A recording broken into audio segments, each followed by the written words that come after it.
I want to bring in Mira Gillespie, who is a pollster, strategist and former Republican advisor as well. Thanks for joining us tonight. Are you surprised at the results we're seeing at the moment?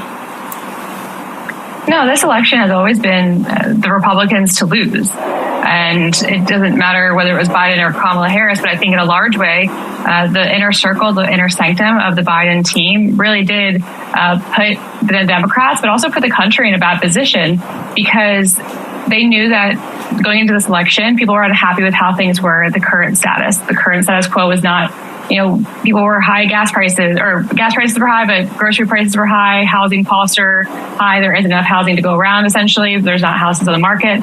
So people were already upset, plus the safety and security aspects. And Republicans at large are viewed as better on those two areas. Those are the main issues that people were concerned about. And so it really was the Republicans to lose. And the only reason why it's this close and that we don't know the answer to it is because of the fact that Donald Trump is so polarizing. He is so toxic in many ways. And he failed to deliver on a peaceful transfer of power 4 years ago. So when people talk about how much better their life was 4 years ago, I'd also hearken them to remember that the people who were around him, his cabinet, the people who were his top advisors, they're no longer going to be there. And so unfortunately for us, we have a whole new band of people that could be with him should he win the White House tonight.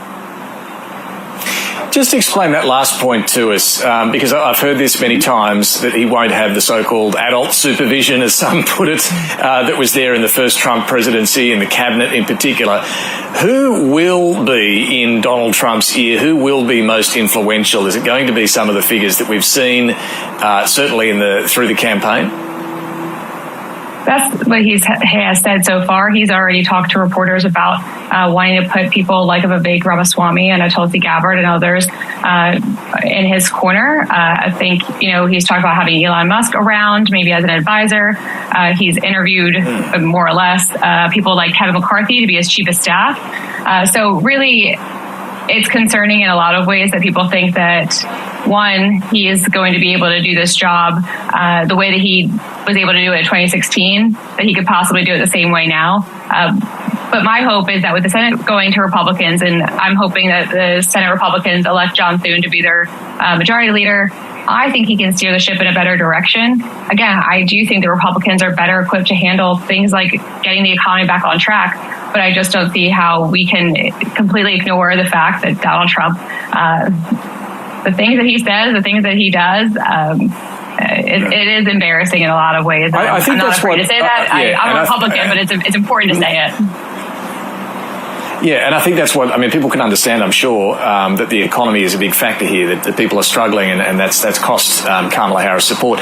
But the point you're making there about how do people overlook or overcome denying the outcome of the last election, the felony conviction, the various other charges that he's facing, all the things that he says and so on.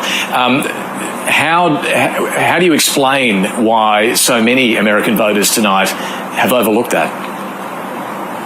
I think, again, largely when they got into the voting booth, again, we still don't know the outcome, but I do think a lot of it has to do with, okay, well, I approve of the Republicans on policy. Not necessarily Trump himself, but because they just are been so disappointed by what the Biden-Harris administration has done over the last 4 years, they went with change. They went with an option by ignoring who Trump is as a person and telling themselves, listen, if you're looking for a reason to justify an action is probably not the best action to take, you're going to find a reason to justify it. And I think that's what you're seeing play out right now, is that people are looking, and I'm not going to judge. Again, listen, we have a right to choose who we want to. You can vote for Republican, Democrat, Independent, or you can write in. It's our choice. But you also don't need to give your vote to somebody who doesn't deserve it. And I think in a lot of ways, Republicans have overlooked so many things in kind of advancing the policy aspects that they hope to see play out, and instead of what the moral compass should have been.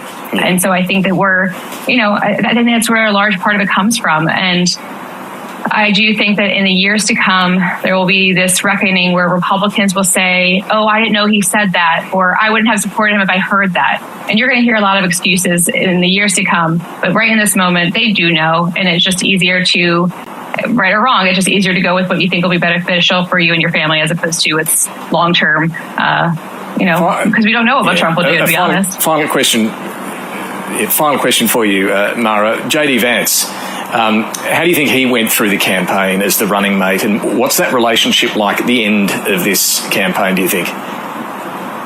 It's got to be pretty interesting because of the fact that Trump went out of his way to say that the VP position doesn't matter.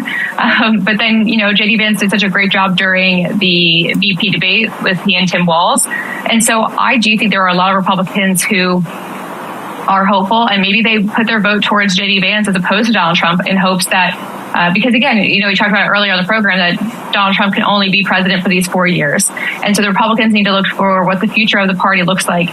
And maybe they're hoping that J.D. Vance can steer him, away from some of his more outlandish behaviors, like bringing in a Laura Loomer or other really dark fringes of the party into his orbit. And so maybe J.D. Vance can be a guiding light there for Donald Trump. But I think that's got to be a little bit frayed given how he's spoken about him in the past. We'll see. Mara Gillespie, thank you very much for joining us. Thank you. All right, so that look, you're still not there yet, but you get the sense, don't you, from hearing people here in Washington as well as back there where this is heading. But of course, Casey will tell us just how it's looking. Back to you in the election centre.